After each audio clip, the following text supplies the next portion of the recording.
So today we are going to talk about a few pulmonary diseases. The first respiratory disease we will look at is COPD. COPD can be defined by the following features. A. Airflow limitations during forced exhalation caused by a loss in elastic recoil, and B. Airflow obstruction caused by mucus hypersecretion, mucosal edema, and bronchospasm. COPD has two defining pathological processes: emphysema and chronic bronchitis. Most people with COPD have both of these diseases. Emphysema describes the destruction of the alveoli. Chronic bronchitis is responsible for the increase in mucus secretion as well as mucosal edema. But what is responsible for these pathological changes? Smoking cigarettes as well as environmental pollution irritates our lungs. This irritation causes inflammation to our airways, bronchioles, alveoli, and pulmonary blood vessels, which results in the structural changes that we see in COPD. But why? When we smoke, inflammation takes place. Oxidative stress then occurs, which inactivates antiprotease. Antiprotease usually inhibits protease from causing destruction of the lung tissue. In a normal lung, there is a balance between protease and antiprotease. When toxins like tobacco are inhaled, protease, in particular one called elastase, activity increases. This causes destruction of the elastin in the lungs.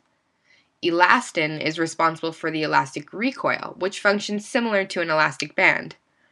This, as well as the remodeling of the peripheral airways, causes air trapping.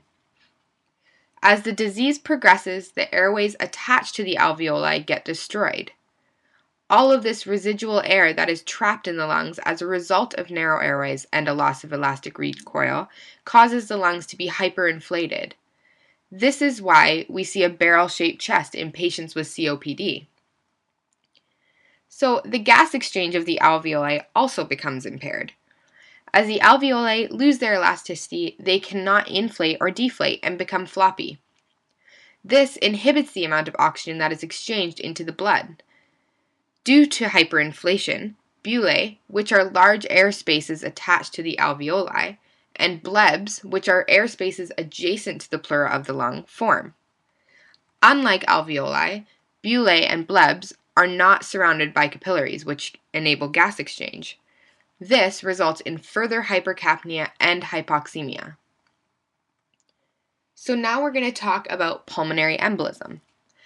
A pulmonary embolism is when a substance is introduced into the venous system and creates a blockage in the vasculature of the lungs.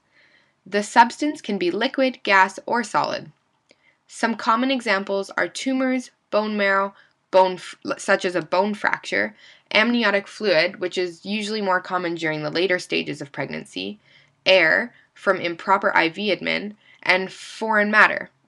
The embolus can result in a loss of blood flow throughout the lungs, which causes hypoxia. So now we are going to briefly review pneumothorax and hemothorax. A pneumothorax is when there is air inside of the pleural space that causes the lung to collapse. A tension pneumothorax happens when air enters the pleural space through a one-way valve and is not able to exit during exhalation. This trapped air, as you can imagine, causes pressure on the heart and lungs. Due to the pressure, blood vessels become compressed, which limits venous return. As pressure continues to rise in the pleural cavity, a mediastinal shift takes place.